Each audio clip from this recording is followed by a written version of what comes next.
J'aimerais remercier le professeur Thomas Romer de m'avoir invité à donner cette conférence. C'est toujours un honneur d'être ici et bien entendu toujours un très grand plaisir de me trouver à Paris. Vous savez, lorsqu'on essaye de reconstruire l'histoire de la période biblique, nous avons deux sources principales auxquelles on peut avoir recours. La première, c'est la recherche biblique, où nous avons le livre biblique et nous pouvons essayer de reconstruire l'histoire de Judée, de la période biblique, à travers ce texte biblique. C'est, disons, l'approche de la recherche la plus mature, où nous avons les développements les plus intéressants de méthodologie, et une très longue tradition de recherche moderne. Toutefois, si l'on considère les 200 dernières années, nous avons des progrès très lents, très progressifs dans tous les domaines de recherche. Et on ne trouve guère d'études de rupture. On voit toujours ces progrès très, très lents.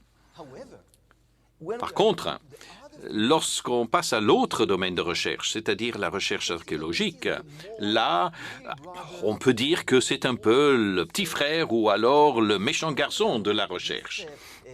Parce que lorsqu'on passe à cette recherche, on voit que c'est un domaine de recherche très jeune, dont les méthodologies sont encore en cours d'élaboration, comme vous le verrez à travers cette conférence.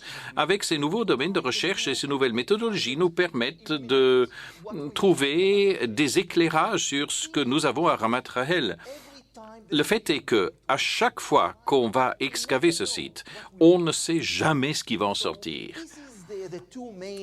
Voilà donc les deux principaux domaines. Et bien entendu, l'accent ces dernières années bascule davantage vers l'archéologie pour trouver de nouvelles méthodologies, de nouvelles découvertes qui nous permettront de mieux connaître l'histoire de la période biblique. Or, si on passe à Ramat Rahel, je puis vous dire que depuis les premières excavations du site et dès les toutes premières publications provenant de cette première excavation, il était clair que Ramat Rahel était une énigme historique et archéologique. Depuis les premières excavations en 1954, il était clair que ce site avait servi comme base de la construction d'un édifice royal, son nom, son identité et ses constructeurs n'avaient jamais été mentionnés dans des textes historiques. Et plus on exposait ce site et qu'on trouvait la disposition architecturale du site et qu'on trouvait de plus en plus d'éléments de cette construction, ce n'est pas seulement l'architecture qui jouait ce rôle d'énigme, parce que des centaines de poignées de jarres avec des impressions de sceaux devaient clairement être datées à l'âge de fer, tandis que d'autres devaient être datées à la période perse. Et la fréquence de ces impressions de sceaux indique l'importance de Ramat Rahel en tant que centre économique et administratif. Le premier excavateur du site, Yohanan Aharoni, a daté la fondation de l'édifice au 8e siècle avant notre ère et l'associé au roi de Juda. Et Aharoni disait que c'était le palais d'été des rois judéens et cet édifice avait été, selon lui, détruit en 586 avant notre ère avec la destruction du premier temple par les Babyloniens. Alors que certaines des propositions d'Aharoni restent valables encore aujourd'hui, une partie de ces interprétations ont suscité d'autres énigmes auxquelles on n'a pas trouvé de réponse. Et la première de ces énigmes, c'est l'énigme de Ramat Rahel pendant la période perse. Si l'édifice était effectivement le palais d'été des rois judéens et avait été détruit et jamais reconstruit par les Babyloniens, comment se fait-il qu'il y a tant de poignées de jarres qui ont été marqués des sceaux babyloniens et datés à cette période où il n'y avait pas de roi sur le siège davidique? Si cela appartenait au roi de Judée, à qui appartenait-il pendant la période perse? Encore une fois, quand il n'y avait pas de roi en Judée. Et il est clair aujourd'hui que pendant la période perse, la citadelle était encore plus grande et plus belle, encore une fois, pendant la période perse, que pendant la période du Premier Temple, lorsque les rois de Judée gouvernaient. Il faut noter que Aaroni lui-même était conscient de l'énigme créée par sa propre interprétation des découvertes qu'il avait publiées en 64. Et d'ailleurs, en 64, il a écrit « Cette dernière citadelle et sa date restent très problématiques. Les preuves principales de son existence sont le nombre inhabituellement élevé des impressions de sceaux de cette période, y compris le sceau des gouverneurs de la province de Yéhoud. Il est clair que la citadelle intérieure d'origine avait été laissée en ruine et apparemment utilisée comme décharge pour les rebuts de la citadelle perse. Celle-ci semble avoir été construite plus au sud, mais nous n'avons pas pu parvenir à des conclusions certaines à son sujet. Et dans la conférence aujourd'hui, j'aimerais mettre un peu d'ordre dans l'histoire de Ramath Rahel, et ce faisant aussi de l'ordre dans l'histoire de la province de Judée et l'histoire des Judéens pendant les périodes babyloniennes et perses. Basé sur les résultats provenant des nouvelles excavations et une analyse renouvelée des anciennes excavations et aussi des découvertes tout à fait passionnantes des jardins du palais de ces derniers mois même, je voudrais souligner l'importance de Ramath Rahel pendant près de 500 ans lorsque Judée était sous le gouvernement des empires assyriens, babyloniens et perses et que Ramath Rahel était le centre administratif principal de ces empires dans la province de Judée. Et nous verrons que notre analyse renouvelée de ces excavations a des implications importantes pour notre compréhension du statut de la ville de Jérusalem et du gouvernement. Parlons du site de Ramath Rahel. L'ancien tel de Ramath Rahel se trouve sur un sommet très évident à quelques 880 mètres au-dessus du niveau de la mer, à mi-chemin entre Jérusalem et Bethléem. C'est l'un des sommets les plus élevés au sud de Jérusalem, un site idéal pour une forteresse ou une tour de garde contrôlant directement la route qui mène à Jérusalem depuis le sud et aussi la route qui mène à Jérusalem depuis Beth-Shemesh à l'ouest, à travers la vallée de Réphaïm, que, à la période biblique, on connaissait comme la vallée du roi. Ce site offre un point de vue magnifique vers le nord, je parle de toute la ville de Jérusalem, jusqu'au mont Sion et la Jérusalem occidentale d'aujourd'hui. Vers l'ouest, c'est la vallée de Réphaïm et vers le sud, c'est le mont Gilob et Bethléem et les collines judéennes septentrionales. La seule faiblesse stratégique de Ramath Rahel, c'est son absence de contrôle de la périphérie du désert de Judée à l'est. Et c'est probablement la raison pour l'existence d'un fortin à exactement 1 kilomètre à l'est de Ramath Rahel, dans le village moderne arabe de Tzubat Rahel, avec un contact visuel clair entre les deux sites. Et voici comment on avait excavé ce deuxième site, juste avant la construction d'une nouvelle école dans ce village, au-dessus de la citadelle. C'est vraiment une magnifique citadelle qui contrôle l'Est et avec ce contact visuel avec Ramath Rahel. C'est un peu comme vraiment la pointe extrême orientale de Ramath Rahel. Et Ramath Rahel contrôlait la vallée de Réphaïm avec ses sols alluviaux très riches. Et cette région a été l'un des districts agricoles les plus prospères des environs de Jérusalem, avec des sources qui étaient vitales pour l'économie de la ville. Et probablement devrait être effectivement associé à la vallée biblique appelée la vallée du roi.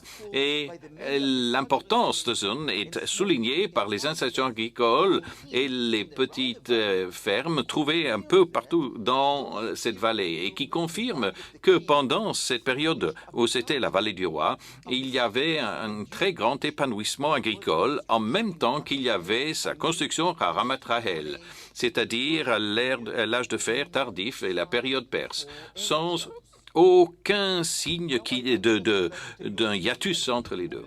Alors, j'espère que vous garderez le secret que je vais partager avec vous maintenant, parce que seulement ces derniers mois, dans l'une des sources de la vallée de Réphaïm, on a découvert un magnifique tunnel d'eau, un tunnel aqueduc, et entrant dans ce tunnel qui est très long, près de 200 mètres, à l'intérieur, on a trouvé à l'entrée un chapiteau très beau, symbolisant l'entrée. Et vous comprendrez pourquoi c'est si important pour notre reconstruction et pourquoi c'est si symbolique pour le statut de Ramat Rahel. La première excavation de ce site de Ramat Rahel s'est faite dans les années 30 par Weizmann et Benjamin Tsar, le président de l'université hébraïque, et qui avait effectivement excavé là pour permettre à Ramat Rahel de trouver des sources d'eau pour les kibbutz. Et ici, vous voyez Chaim Weizmann, le premier président, qui vient visiter les excavations. Entre 1954 et 1962, Yohanan Aharoni a eu 5 saisons d'excavation. Vous voyez ici le deuxième président d'Israël, Ben-Zvi, visitant l'excavation d'Aharoni, qui explique ici ceci. Et vous voyez que dans notre excavation, nous avons aussi eu des visites présidentielles pour nos excavations. Et Aharoni a trouvé certaines des structures émanant de périodes différentes et appartenant à cette phase, cette strate archéologique qui sont importantes pour nous parce que là nous parlons de la strate 5B d'Aharoni, le niveau le plus précoce avec les poteries sous la couche de cette strate. Et le plus important, il y avait beaucoup de poignées de jarres avec ces sceaux, avec la melech, qui veut dire appartenant au roi. Et ces impressions de sceaux indiquent que déjà à cette période, Ramat Rahel était un centre administratif très important. Et le strate... alors, j'ai perdu quelque chose. Ah, maintenant, il y a des tas de gens qui me recherchent. Voilà. La strate 5A d'Aharoni est la principale phase architecturale. L'érection a été datée à la fin du 7e siècle avant notre ère et il a insisté sur le fait que le palais était un palais judéen qui a été détruit en 586 par les Babyloniens, ne laissant que 3 décennies pour l'existence de cette deuxième phase. La strate 4B a été datée par Aharoni à la période post-perse et inclut des murs segmentés, mal construits et quelques installations, mais les découvertes de la période perse avec des centaines d'impressions de sceaux, il est clair que le mur de la strate 4B ne peut pas être associé à une telle activité administrative. Encore une fois, l'énigme était l'énigme de Ramat Rahel. En 2004, l'Université de Tel Aviv, appuyée par le programme Shelby White Leon Levy pour publication archéologique, a entrepris la publication complète des excavations d'Aharoni. où la plupart des documents et la plupart des découvertes venant des excavations d'Aoroni avaient été rassemblées. Et en 2011, on a scanné et numérisé et catalogué toutes les données et achevé le processus d'amalgame de tous les matériaux d'Aoroni avec une analyse stratigraphique et architecturale de cette période.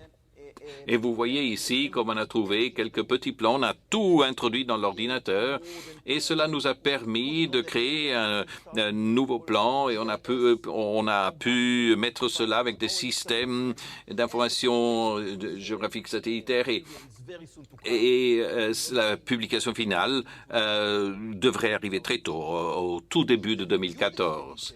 Et la nouvelle expédition a commencé à excaver Ramat Rahel en 2004 comme effort conjoint entre les universités de Tel Aviv et de Heidelberg.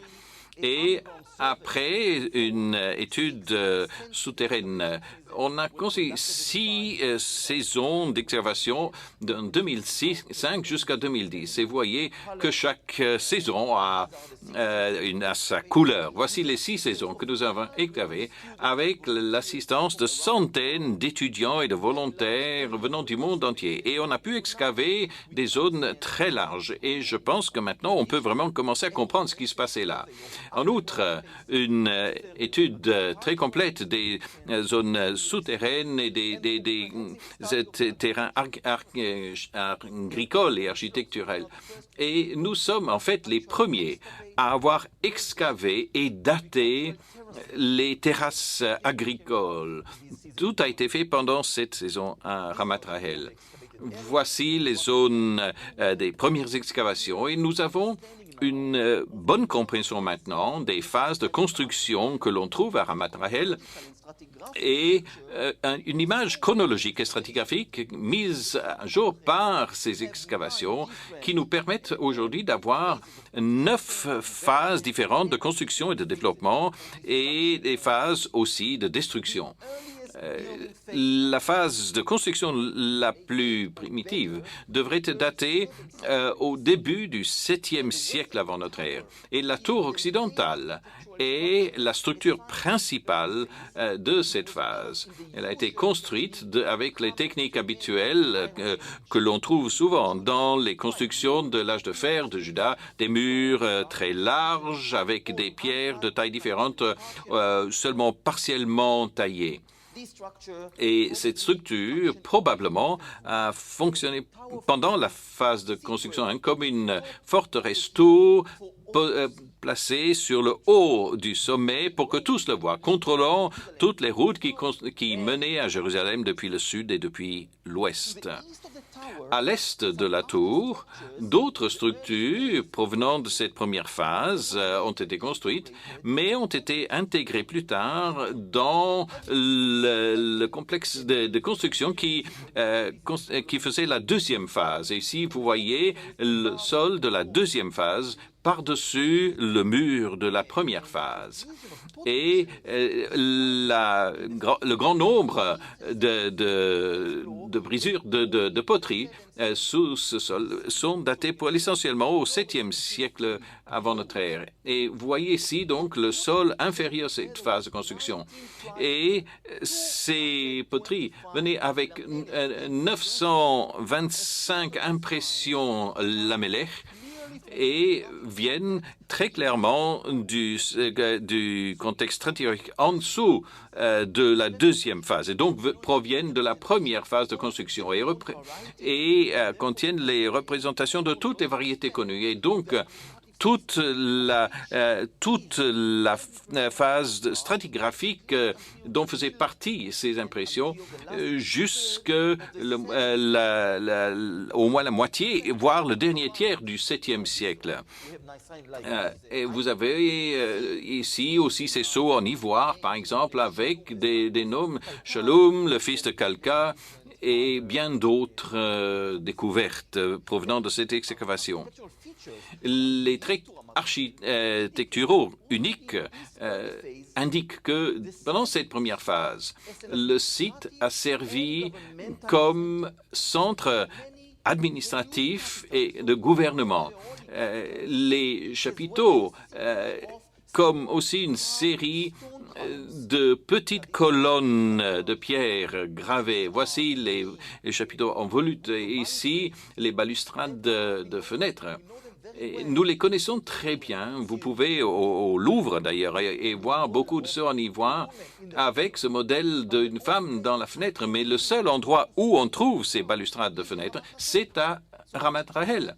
Et donc, nous avons véritablement ces fenêtres que nous avons découvertes et toutes doivent être attribuées à ce première phase de construction à Ramat Rahel. Et même pendant cette première phase, l'édifice de Ramat Rahel était sans égal avec tout autre dans le royaume de Judée, avec la tour de forteresse à l'ouest, des constructions en pierre d'Ashra et aussi de petites colonnes en pierre qui décoraient les fenêtres et d'autres colonnes.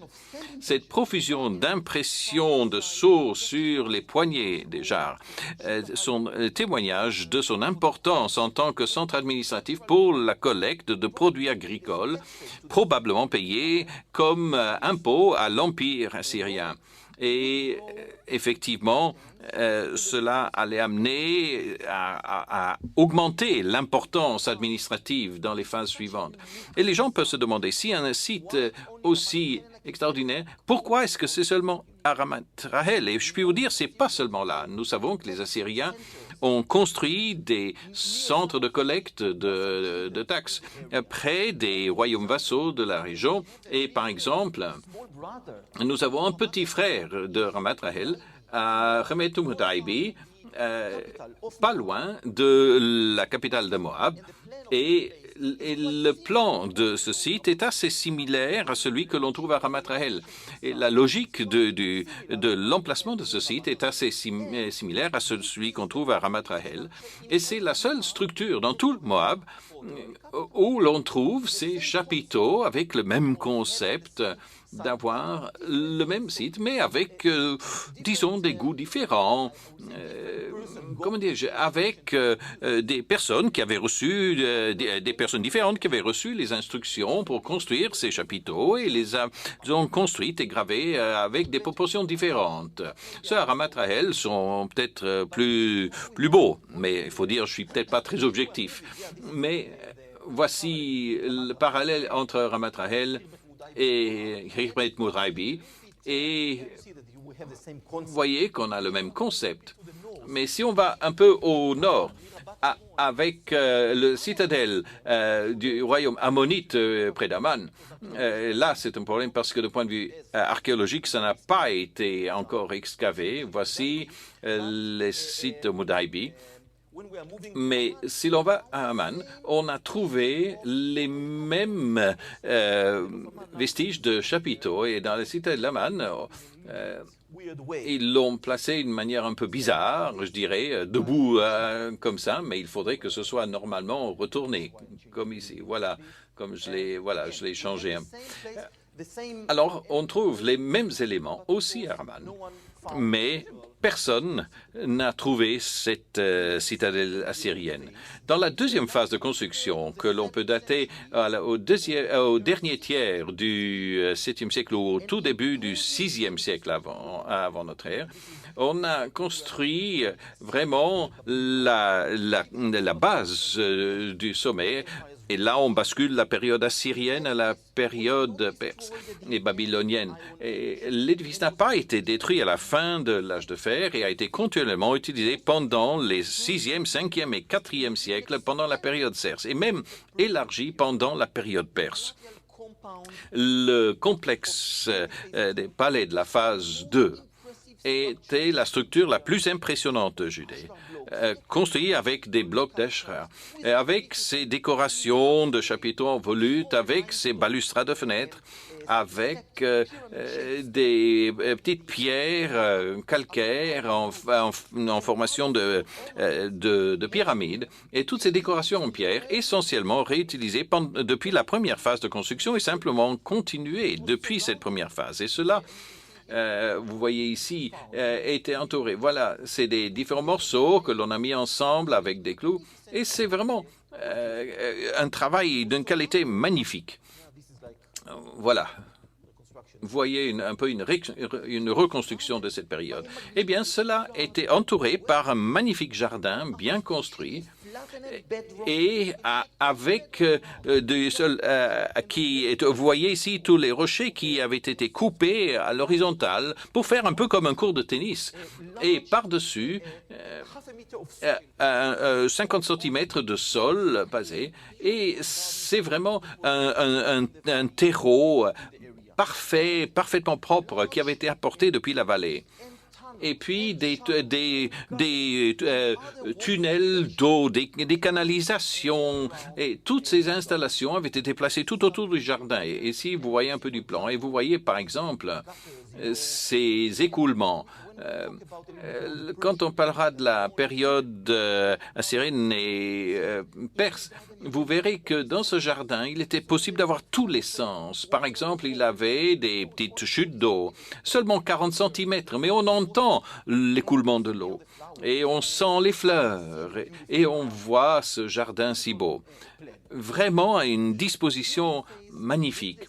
Et cette phase de construction a donné au site son plan monumental actuel et a donné un site vraiment complètement sans pareil ailleurs en Judée. Et cela a été le résultat de l'expression d'un concept général de planification, d'un assemblage complexe de ce plan et un équilibre entre les différentes parties et la qualité de la construction et la complémentarité des différentes structures.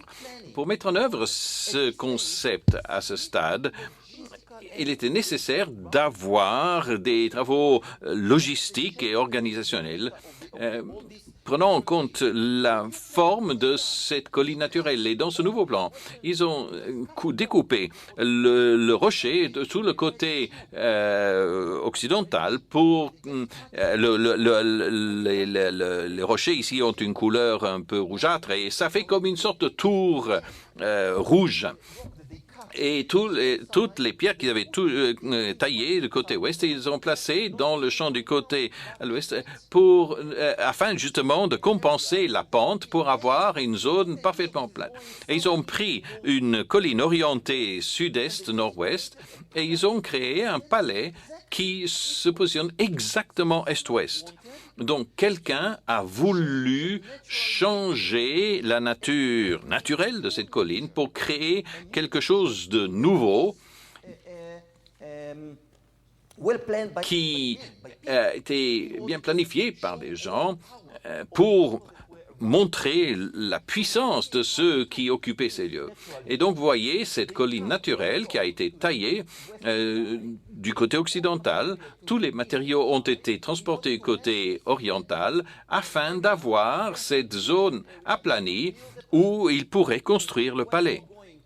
Et donc, lorsqu'on descend la côte, donc le champ s'incline de plus en plus pour avoir en fait, cette zone vraiment plate en haut de la colline, une tentative vraiment pour changer la disposition complète qui permettait de construire cette énorme cour au centre du palais.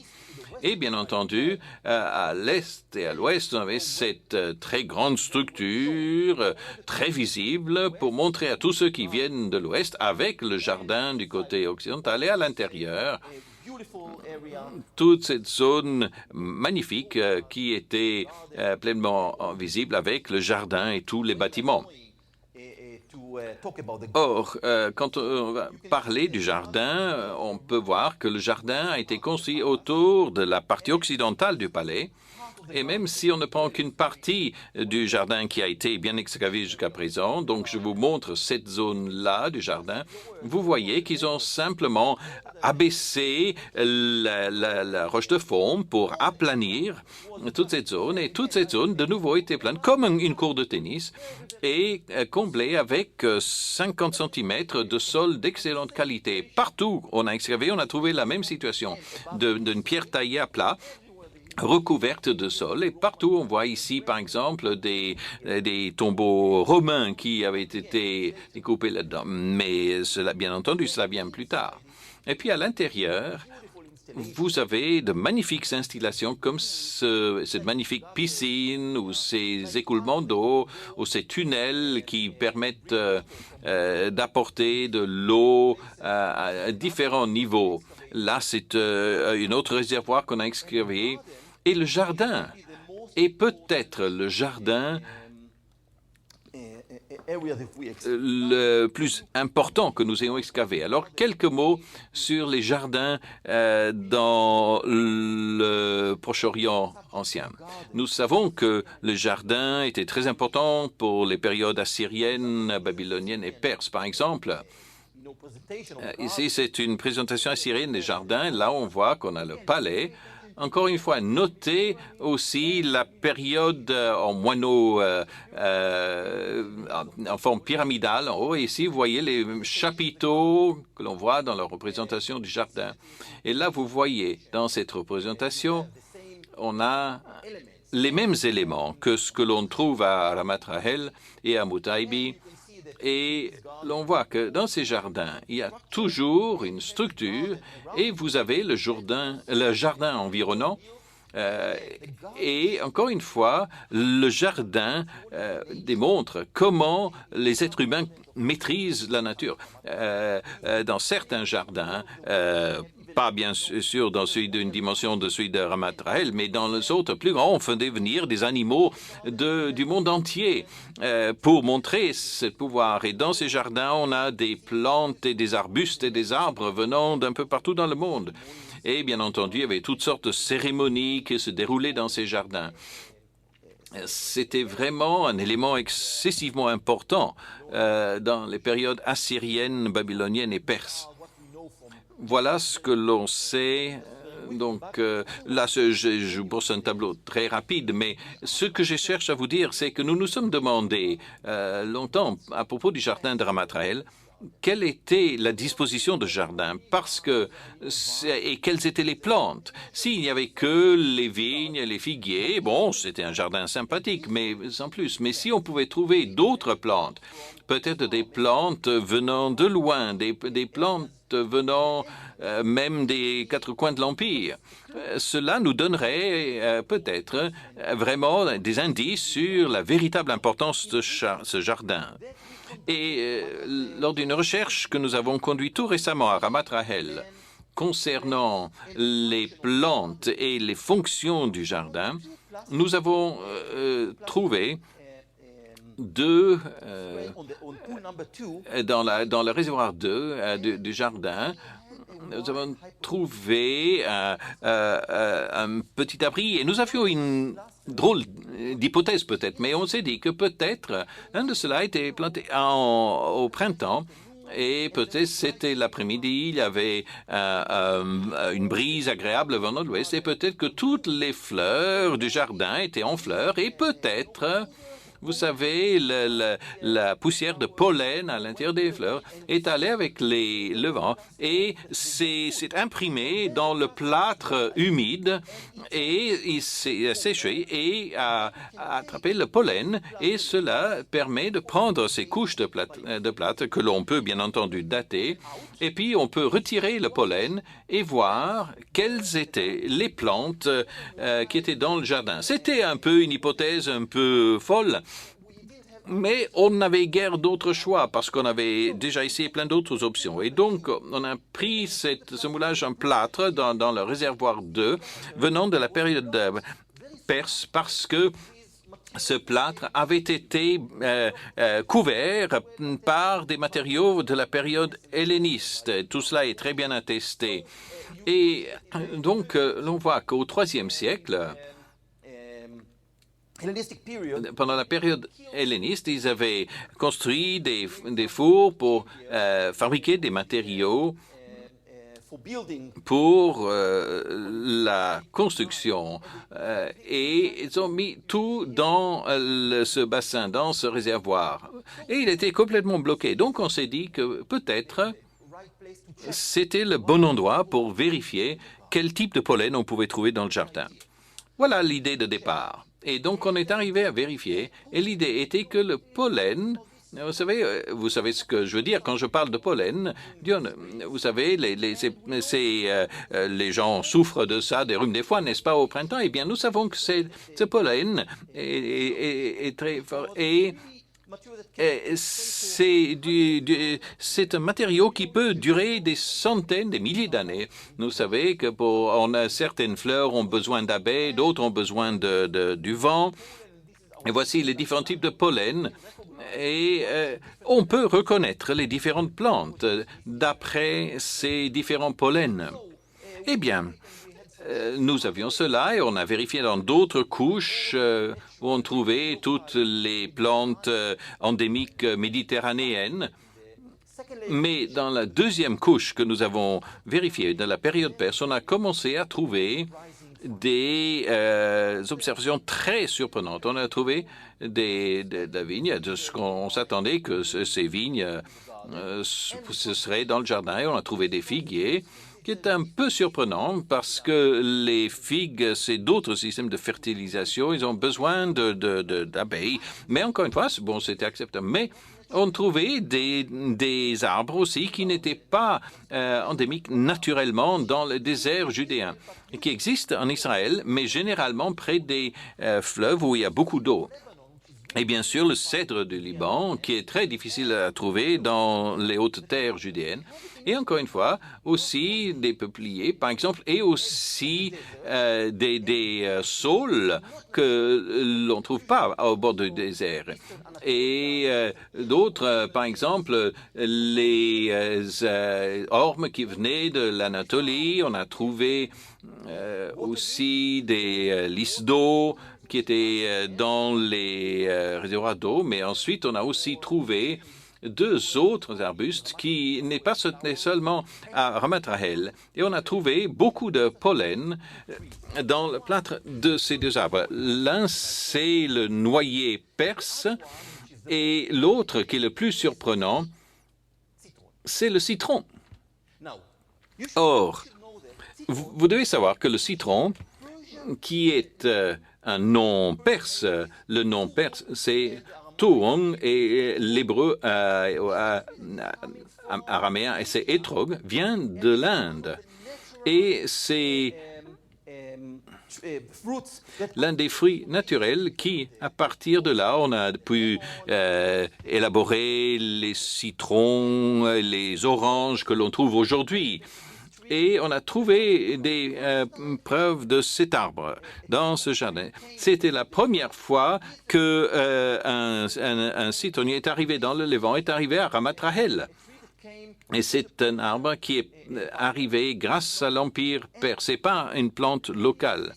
Et aussi le noyer perse, et avec son nom perse, Égoz, qui est devenu le nom que l'on connaît en hébreu, et même cité une fois dans la Bible. Et avec le citron, c'est vraiment très important, parce que nous savons que pendant la période helléniste, est devenu l'un des fruits de Sukkot, des tabernacles. Mais dans la Bible, on n'a pas un ordre spécifique sur le citron, mais il est dit « Etz Hadal », tous les arbres agréables.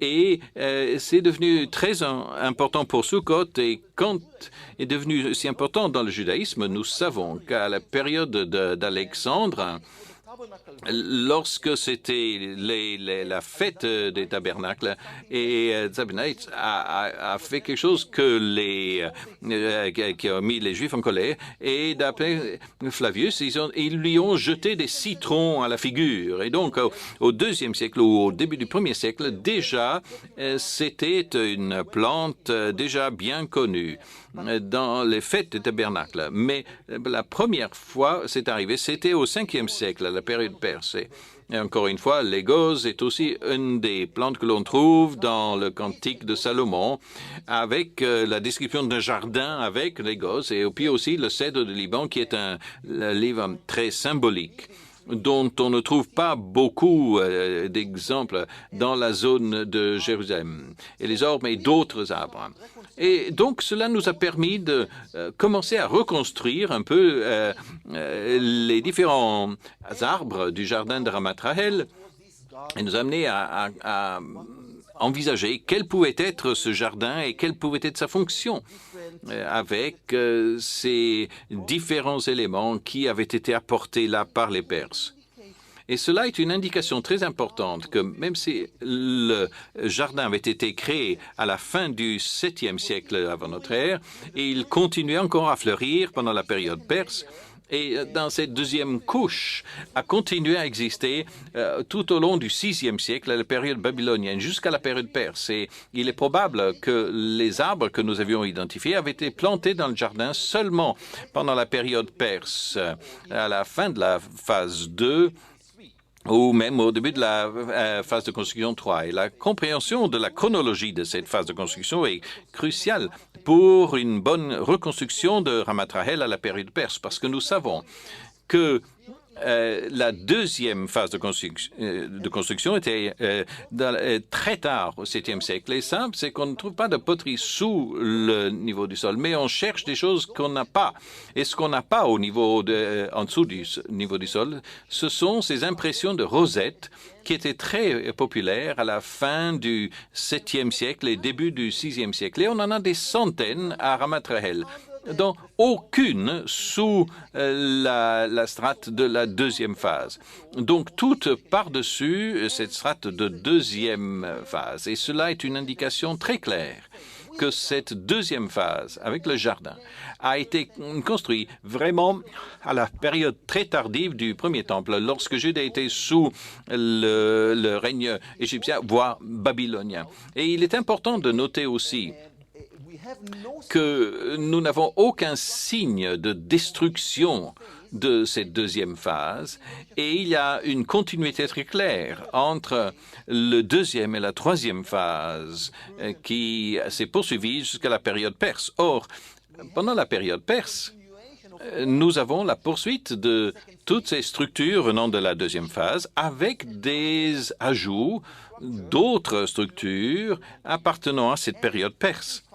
Et ce que nous avons constaté là, c'est une énorme partie du bâtiment qui a été très bien construit avec des techniques nouvelles qu'on ne connaissait pas auparavant, avec d'énormes tunnels de construction à l'intérieur desquels on construisait ces énormes murs. Et vous voyez comment ces murs supplémentaires étaient ajoutés à la structure de la deuxième phase.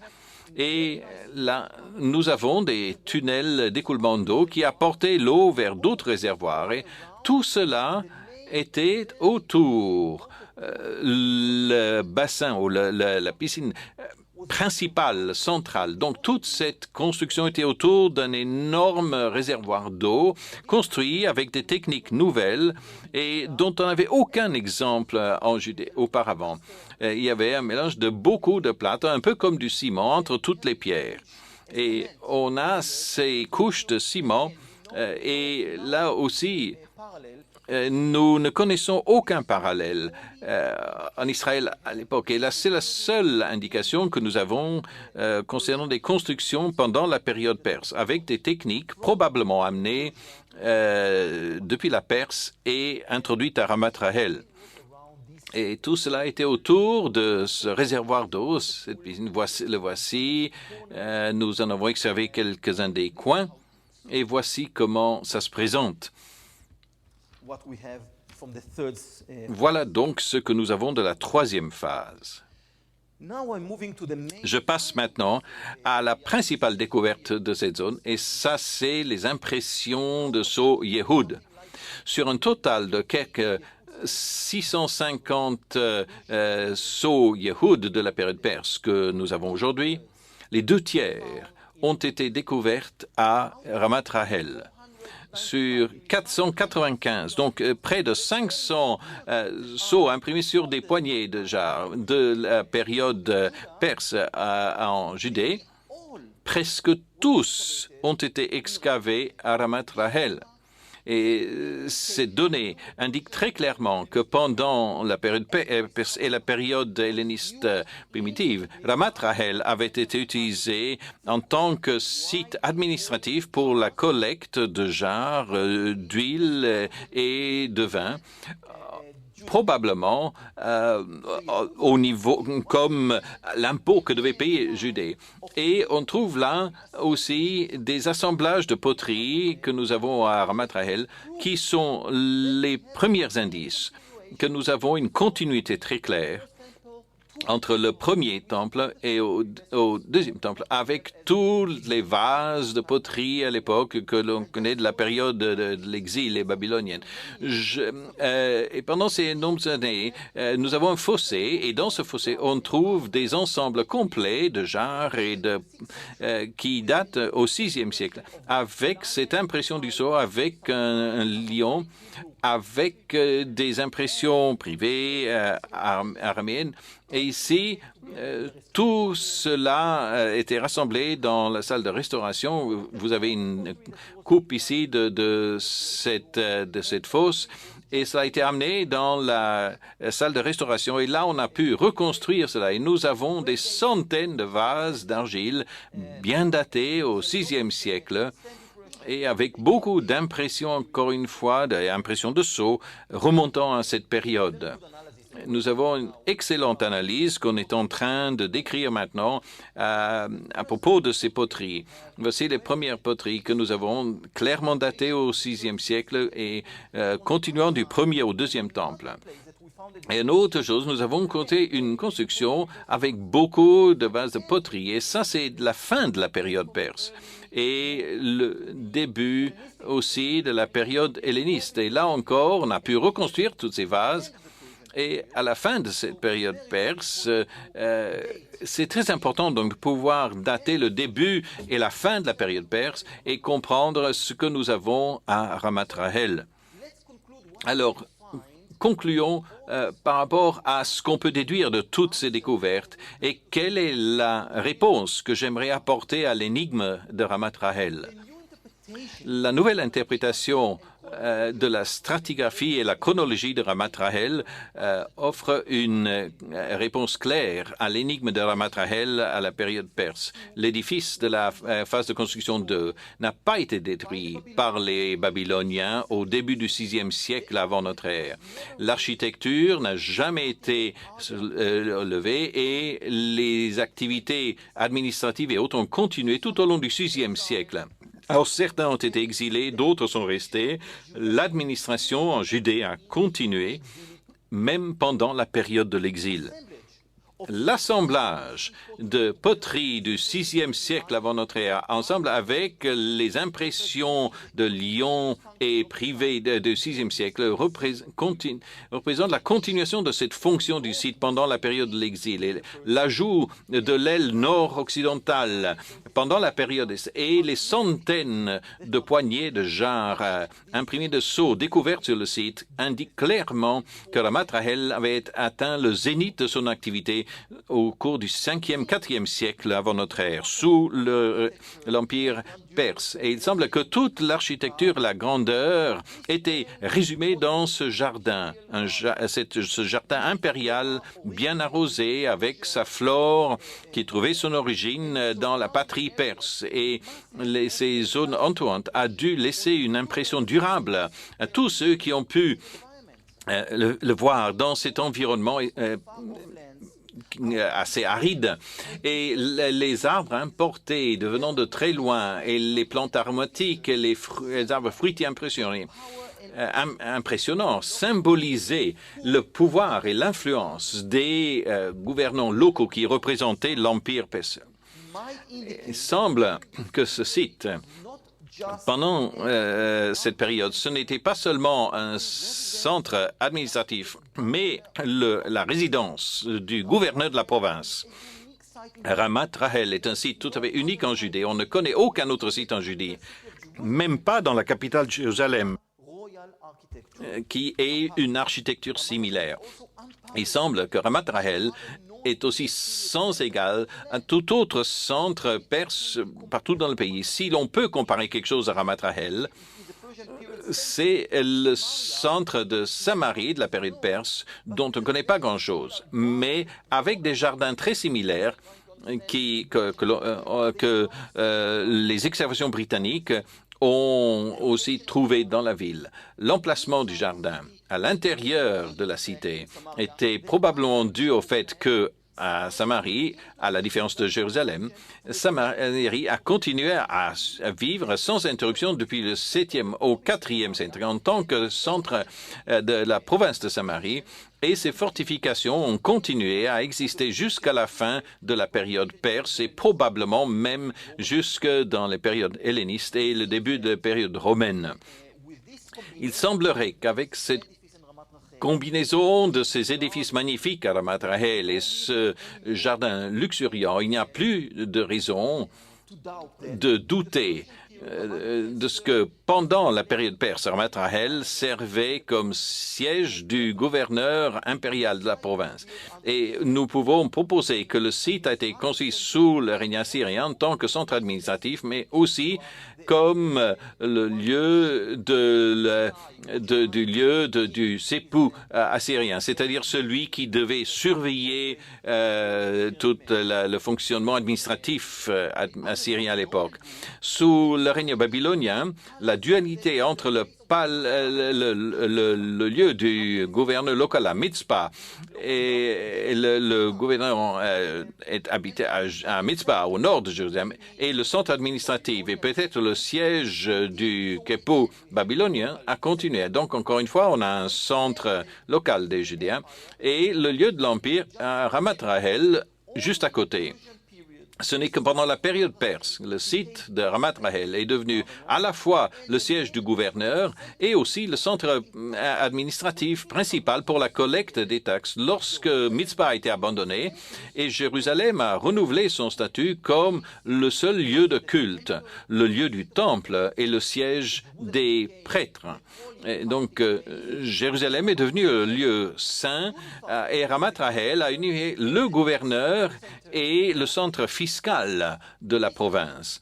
Et à cette lumière, beaucoup de reconstructions historiques différentes peuvent être entreprises concernant la lutte entre les prêtres et les gouverneurs pendant la période perse.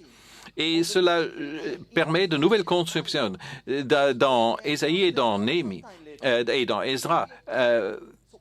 Et donc, si l'on essaye de reconstruire la province de Yéhoud pendant la période perse, avec cette différence claire entre le lieu de culte et le lieu du gouverneur, les taxes, cela nous permet peut-être de mieux comprendre. Je vous donne un exemple. Dans l'une des lettres d'Éléphantine, les Juifs qui sont en Égypte écrivent une lettre au gouverneur de Juda et aux prêtres qui sont à Jérusalem. Et quand on commence à penser à des choses comme ça nous donne peut-être des reconstructions différentes de l'histoire de Juda et des Judéens. Et c'est à ce moment-là que beaucoup des textes bibliques ont été rédigés à une ère si importante pour l'histoire de Judée. Et si nous avons raison, nous avons effectivement des tas de raisons intéressantes pour améliorer notre compréhension de l'histoire. Et comme je l'ai dit en commençant, si nous voulons reconstruire l'histoire, nous avons les textes bibliques, bien sûr, mais nous avons aussi des découvertes surprenantes qui peuvent tout changer ce qu'on connaît. Et même, par exemple, pour revenir à ces compréhensions, et si vous lisez Néhémie chapitre 5, lorsque le gouverneur décrit comment il accueille tant de gens, j'ai du mal à imaginer que si ça se passe à Jérusalem et que Ramat Rahel, que ça ne pouvait pas se passer à Jérusalem, mais Ramat Rahel est tout à fait un candidat. Et là, on peut reconstruire les différentes zones et régions que nous avons dans la province de Judée. Et nous pouvons penser à chacun des sites et des fonctions de ces sites. Mais je crois que cela, on peut le laisser à d'autres conférences et d'autres documents. Encore une fois, très grand merci de votre écoute.